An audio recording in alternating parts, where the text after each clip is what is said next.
More than half of Ukraine's voters opposed Viktor Yanukovych, the projected winner in Sunday's election. And about 4% of ballots cast went to what was called none of the above, meaning none of the candidates on the ballot.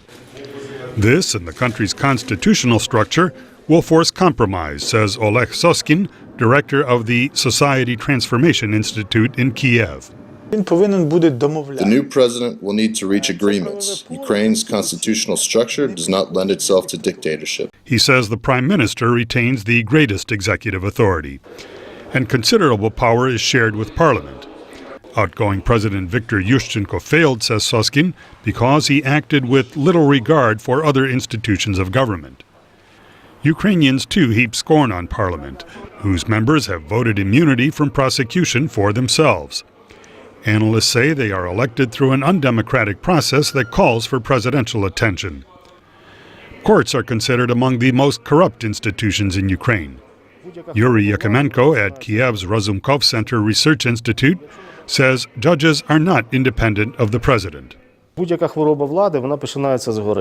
disease of any authority begins at the top.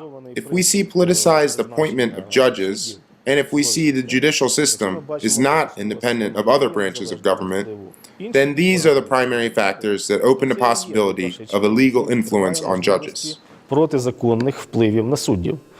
The foreign ministry is controlled by the president, but he often faces domestic pressure to pursue specific policies.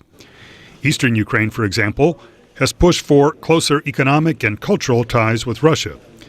Mr. Yanukovych has promised to pursue such goals. Many in western Ukraine oppose them, among them Dmytro Korchinsky, leader of the UNSO nationalist organization. We expect Yanukovych to go back on his promises, but if he doesn't, this will lead to the mobilization of nationalist elements in society.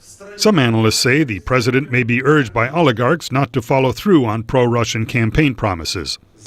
They point out that while Russia is investing in Ukraine, Ukrainian oligarchs are putting more of their money in Western Europe.